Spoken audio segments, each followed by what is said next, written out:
The inventions that humanity lost. In this list appear some of the most amazing inventions lost in time. It should be clear that there is room for conspiracies and skepticism. If you know more inventions that have in common the human oblivion, I invite you to leave them in a comment. Ozone therapy, lost in the 90s. Some people, including some doctors and biochemists, believe that ozone has remarkable healing properties. The arrival of precise medical oxygen generators has only recently allowed the evaluation of the mechanisms, action and possible toxicity of ozone through clinical tests. But despite the anecdotal evidence of ozone therapy causing remission in several diseases, the therapeutic use of ozone is not approved by health authorities or health organizations in any English-speaking country, and most American states prohibit the commercialization of generators of oxygen, its medical use, and even research and clinical trials of ozone therapy, to the point that doctors risk losing their licenses if they administer or prescribe ozone therapies. Energía Orgón, lost in 1954. The Orgone Energy, Orgone Energy, is a hypothetical form of energy proposed and promoted for the first time around 1930 by the psychoanalyst Wilhelm Reich. It is stated that the orgon is a physical manifestation of the Freudian concept of libido. Reich saw orgone as a universal bioenergetic force that is behind and causing most, if not all, observable phenomena. Reich developed a device, an Orgone Accumulator, for tests and clinical trials. From the 1950s onwards, the FDA, Foods and Drugs Administration, began aggressively investigating medical service providers who offered treatments not accepted by mainstream, traditional medicine, researchers, and in particular by the American Medical Association.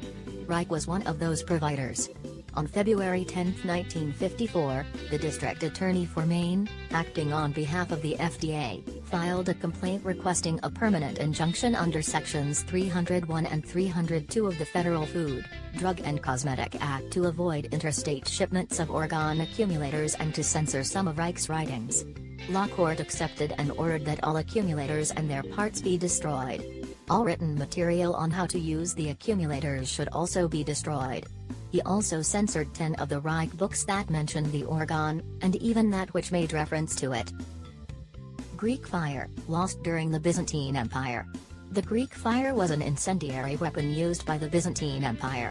The Byzantines used it usually in naval battles with great effectiveness, since it could continue to burn even in the water. The ingredients, the process of manufacturing and using the Greek fire were military secrets very carefully protected. So strict was the secrecy that the composition of the Greek fire was lost and is a source of speculation to this day. Above all else, the mystery of the formula is what has dominated the investigation of the Greek fire. However, beyond this almost exclusive approach, the Greek fire is best understood as a complete armament system of many components, all of which must operate together to be effective. Cold fusing device, lost in 2004. Eugene Malov was a remarkable proponent and defender of the research of the cold fusion. He was the author of the book Ice Fire, which details the 1989 report on the tabletop cold fusion of Stanley Pons and Martin Olsman at the University of Utah. The book states that the team produced greater than unity energy in an experiment, which was allegedly successfully reproduced several times. Malov states that the results were discredited through ridicule by an organized network of mainstream physicists. He was brutally beaten on May 14, 2004 in Norwich, Connecticut, by an unknown assailant. His violent death, some suspect, is related to the nature of his work. Perpetual Movement, lost at the end of World War II. Schaberger and his works have become part of an internet-based conspiracy that claims that Schaberger invented mobile perpetual energy devices for free and that this was undercover by the US government. While perpetual motion devices are impossible under the basic laws of physics because they violate the fundamental principles of energy conservation, Schaberger never claimed to have invented perpetual motion machines, but instead claimed to have used the natural power of the Earth.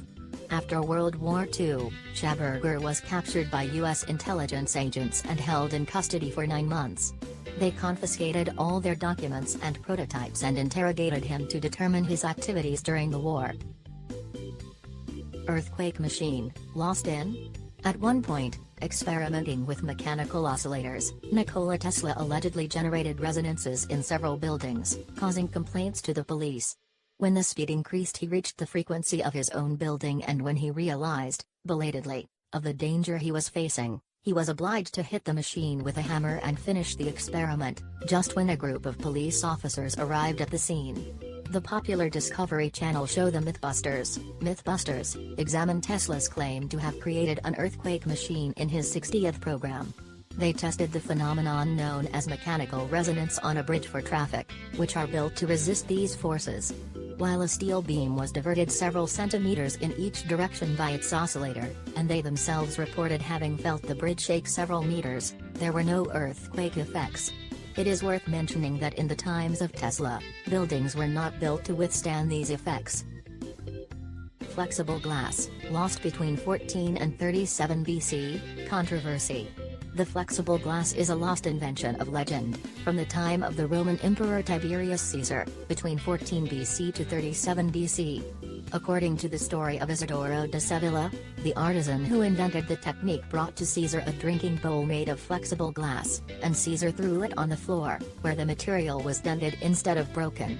The inventor simply repaired it with a small hammer. After he swore to the emperor that only he knew the manufacturing technique, Caesar had his head cut off, fearing that such an invention could devalue the price of gold and silver. Controversy. Obviously the flexible glass at this moment exists, but it is another type. The cream composition of the old object is different from the one that right now is conserved. Devices Antigravity, lost in 1957.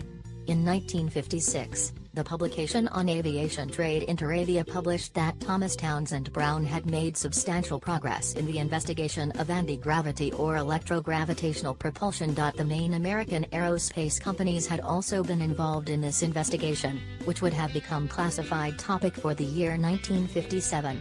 Although many have already proven the existence of the effect that he discovered, Brown's work was controversial because others, like himself, believe that this effect could explain the existence of UFOs, unidentified flying objects.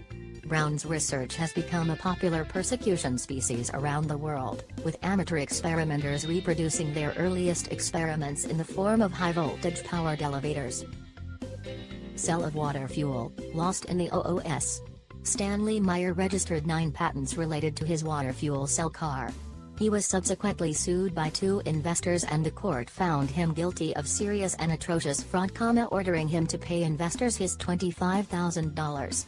After his sudden death, an autopsy revealed that he had died of a brain aneurysm.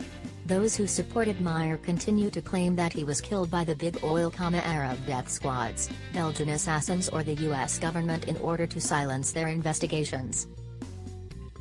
Renevision, lost in 1994. Father Ernetti is fascinating not only for his work as an exorcist in the Venice area, but especially for his work in the Granavision. In the 1960s, it is said that he claimed to have built a kind of time viewer around 1950, as part of a group that supposedly included the Nobel laureate Enrico Fermi and Wernher von Braun. The machine was called Granavisor, and could supposedly see and hear events from the past. According to Ernetti's explanation, the energy and luminous sounds that the objects emanate are recorded in their environment, in such a way that with the use of the Granavisor could be reconstructed through that energy and sound specific events of the past. Through the screen of the Granavisor, Father Ernetti claims to have witnessed a performance in Rome in 169 BC of the tragedy currently lost Thyestes by the father of Latin poetry, Quintus Ennius. He also claimed to have seen Christ dying on the cross. On his deathbed in 1994, Father Ernetti said he had participated in a meeting with all those involved in the project in the Vatican, where the only existing machine was destroyed.